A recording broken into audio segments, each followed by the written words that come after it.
तो अब परमात्मा आगे क्या कह रहे हैं कि आगे चल के मैं खुद ही आऊँगा। देखो संकेत कर दिया ना गुरु जी ने। कई बार तो क्या कहते हैं गुरु जी कि इस दास को भेज दिया, वहाँ अपने आप को छुपाते हैं गुरु जी। और अब क्या करे धर्मदास को कि मैं खुद ही आऊँगा, मैं खुद ही जाऊँगा। और अब जो प्रकरण आगे आप सुनोगे, कान खोल के सुनना। गुरु जी कह रहे कि काल के सामने थोड़ा सा भेद रखना था। काल के सामने नहीं बताई जाती ये बातें कि मैं स्वयं जाऊँगा, इसलिए कहा था कि मेरा दास जाएगा, जबकि आना परमात्मा ने खुद ही है और खुद ही आ चुके हैं आज। इस ब्रह्मांड के मालिक ब्रह्म का एक संवाद हुआ था। इसने मुझसे प्रतिज्ञा करा ली थी कि 3 युगों में जीव थोड़े ले जाना और चौथे युग में आप इतने ही जीव मुक्त करा लेना। तो मैंने इसको तथा वस्तु कर दी थी, ठीक है जो तू कह रहा है वो मुझे स्वीकार है।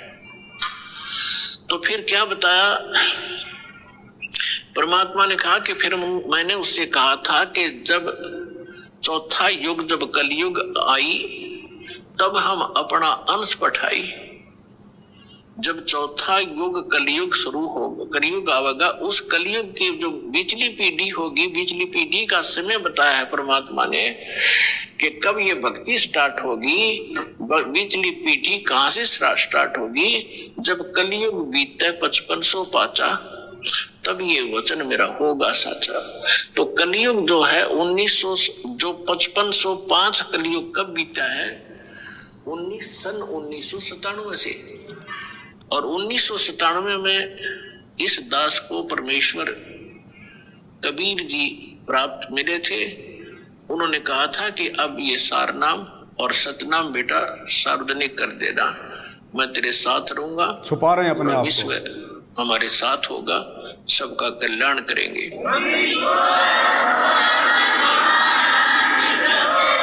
तो परमात्मा ने धर्मदास जी से कहा था कि के काल से मेरी वार्ता हुई थी, तब मैंने काल से कहा था कि विनती तोर मान में लीनी, कि जो तूने विनती की है काल के 3 युगों में जीव ना ले जाना, चौथे युग में 3 युगों में थोड़े जीव ले जाना, चौथा युग जब कलयुग आवे तब शरण जीव बहु जावे, ऐसा वचन हर मोह दीजे, तब गवन संसार ही कीजे। तब परमात्मा ने कहा था विनती तोर लीन में मानी, अब सुनना, और मोह को ठगे काल अभिमानी। फिर परमात्मा ने कहा कि चौथा युग जब कलयुग आई तब हम अपना अंश पठाई। जब चौथा युग कलयुग आवेगा तब हम अपना अंश, अपनी प्यारी आत्मा को भेजूंगा। अब उसको ये कहे कि मैं आऊंगा या ऐसे आऊंगा, तो वो काल नहीं समझ पावा था। इसलिए परमात्मा कहते हैं सो छल छिद्र मैं करूं अपने जन के काज। तो क्या बताया था कि चौथा युग जब कलयुग आई तब हम अपना अंश पठाई। केवल परमात्मा ने काल को धोखा देने के लिए कि चौथा युग जब कलयुग आई तब हम अपना अंश पठाई। और फिर गुरु जी क्या करें, अगर काल को ये कहे कि मैं खुद ही जाऊंगा, तो परमात्मा कहते हैं मालिक अपने आप को छुपाते हैं, सोचल छिद्र मैं करूं अपने जन के काज। तो पुण्यात्माओं, ये कबीर परमेश्वर आज इस पृथ्वी पे साक्षात सतगुरु रामपाल जी भगवान के चोले में प्रकट है। अच्छी आत्माओं ने तो जान लिया है, पहचान लिया है, बाकी मूर्खों की हम कह नहीं सकते। अब देखो आपको एक छोटा सा सत्संग सुनाते हैं गुरु जी का 1 मिनट का। देखो ये संकेत हैं, हमने संकेत ही समझने पड़ेंगे। परमात्मा संकेत ही करेगा, क्योंकि परमेश्वर भी एग्रीमेंट में बंधे हुए हैं। काल भगवान के साथ परमेश्वर का एग्रीमेंट है। परमात्मा खुल के नहीं कहेगा कि मैं कबीर हूं, मैं कबीर हूं। अगर परमात्मा आज स्वयं अपने आप को परमात्मा कह दे, सतगुरु रामपाल जी भगवान यदि 1994 से ये कहते कि मैं हूं वो कबीर परमात्मा जो 650 साल पहले आया था, और भाई आज मैं फिर से आ गया हूं पूरी दुनिया को ज्ञान और नाम देने के लिए, मैं हूं कबीर परमात्मा, तो पुण्यात्मा विचार करो कबीर जी का ठेका लेके कितने संत महंत बैठे हैं यहाँ पे हिंदुस्तान में। सैकड़ों की संख्या में लोगों ने कबीर आश्रम खोल रखे हैं। धर्मदास की जो गद्दी वाले, उन्होंने ठेका ले रखा है कि कबीर जी तो हमारे हैं, हम हैं उनके उत्तराधिकारी। अगर गुरु जी कह दें कि मैं कबीर हूं, तो पुण्यात्माओं गुरु जी के ऊपर सैकड़ों मुकदमे, सैकड़ों मुकदमे गुरुजी के ऊपर डाल दिए गए होते आज तक कि ये अपने आप को कबीर कहता है, ये कबीर कहता है, सैकड़ों मुकदमे। तो सोचो पुण्यात्माओं, परमात्मा उन सैकड़ों मुकदमों की तारीखें भुगतते या हमारे लिए आश्रम में बैठ के वो सत्संग करते। ये भी एक कारण है जिस कारण परमात्मा अपने आप को कबीर होते हुए भी छुपाता है और फिर आप और हमारे जैसे भक्तों की सेवा लगा देता है परमात्मा ज्ञान आधार से, सत्संगों से निष्कर्ष निकाल के समझाने की कि असल में वो कबीर परमेश्वर कौन है। अब क्या कह रहे हैं परमात्मा, इस सत्संग को ध्यान से सुनो पुण्यात्माओं। एक बार आप ये सत्संग सुनिए, फिर दास आपको बताएगा। क्योंकि वहां देखो विकार सभी में है। 21 ब्रह्मांड में कोई भी प्राणी विकार रहित नहीं है, चाहे कोई कितनी बात बनावे। क्या कह रहे हैं गुरुजी? अगर आपने गौर से सुना हो तो गुरुजी क्या कह रहे हैं, 21 ब्रह्मांड में कोई भी ऐसा प्राणी नहीं है जो विकार रहित हो, यानी विकार सबके अंदर हैं। अगर हम गुरुजी को एक प्राणी मान के चलें, कबीर जी का भेजा हुआ दास मान के चलें, हम गुरुजी को मानुष मान के चलें, जैसा कि सतलोक आश्रम मैनेजमेंट हरियाणा मानता है, गुरुदेव का कलयुगी परिवार उनको मानुष मानता है, आम व्यक्ति मानता है, आम संत मानता है, उनको मां के गर्भ से जन्म लेके आया हुआ मानता है मैनेजमेंट, गुरुजी का परिवार। तो सत्संग में क्या कह रहे हैं गुरुजी कि पुण्यात्माओं 21 ब्रह्मांड में कोई भी प्राणी, ये प्राणी शब्द ध्यान रखना, गुरुदेव कह रहे हैं कि 21 ब्रह्मांड में कोई भी प्राणी विकार रहित नहीं है, यानी सबके अंदर विकार है, जितने भी प्राणी 21 ब्रह्मांड में हैं। अगर गुरुजी भी यदि एक प्राणी हैं तो गुरुजी भी विकार युक्त हुए, अगर गुरुजी भी यदि एक प्राणी हैं तो गुरुजी भी विकार युक्त हुए, क्योंकि स्वयं कह रहे हैं कि 21 ब्रह्मांड में कोई भी प्राणी विकार रहित नहीं है, अर्थात सबके अंदर विकार हैं। अगर गुरुजी को भी यदि हम एक प्राणी मान के चलें, मानुष मान के चलें, मां के गर्भ से जन्म लिया हुआ एक यदि प्राणी मान के चलें मैनेजमेंट की तरह, तो गुरुजी भी विकार युक्त हुए। अब बताइए, जो खुद विकार युक्त है वो दूसरे का कहां से मोक्ष करवा देगा, बता दीजिए।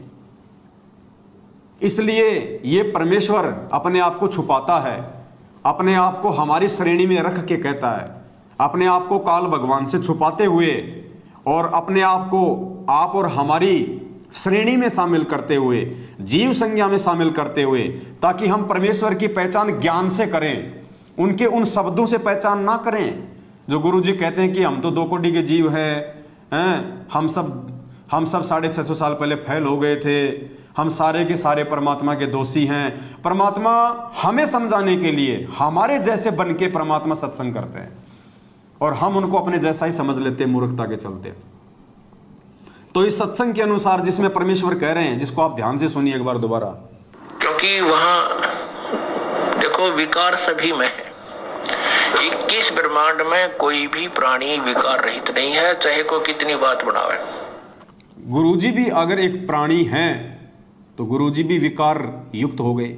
अब बताओ, जो स्वयं विकार युक्त है वो हमारे विकारों को कहां से छुड़वा देगा, वो हमें सतलोक कहां से पहुंचा देगा, हमें पार कहां से करवा देगा। इसलिए पुण्यात्माओं, ये परमात्मा है, ये सारी सृष्टि का रचनहार है, ये बंदी छोड़ कबीर परमेश्वर हैं, ये जगत गुरु हैं, जगत के दाता हैं, ये जगदीश हैं, तीनों लोकों में प्रवेश करके सबका भरण पोषण करने वाले ये पूर्ण परमात्मा हैं, कबीर देव हैं।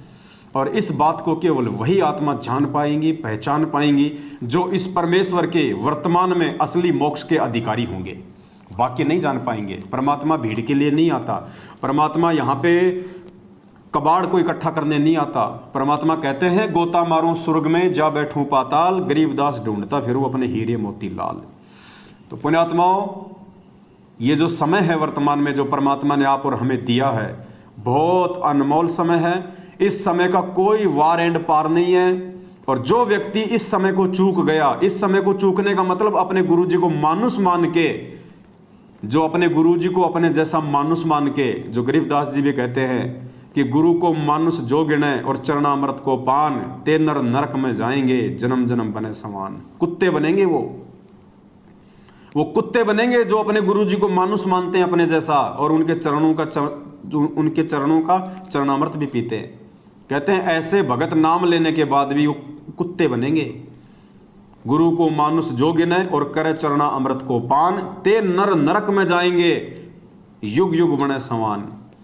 ये उन भक्तों के लिए कह रहे हैं गरीबदास जी महाराज कि उस तत्वदर्शी संत की शरण में आने के बाद, उस परमेश्वर की शरण में आने के बाद भी जो उनको अपने जैसा एक मानुष मानेगा, उनका जन्मदिन मनाएगा और भगवान किसी और को मानेगा और उनका चरणामृत भी पिएगा। कहते हैं ऐसे भगत नाम दीक्षा लेने के बाद भी, भक्ति करने के बाद भी वो नरक में जाएंगे और वो जन्म जन्म कुत्ते बनेंगे।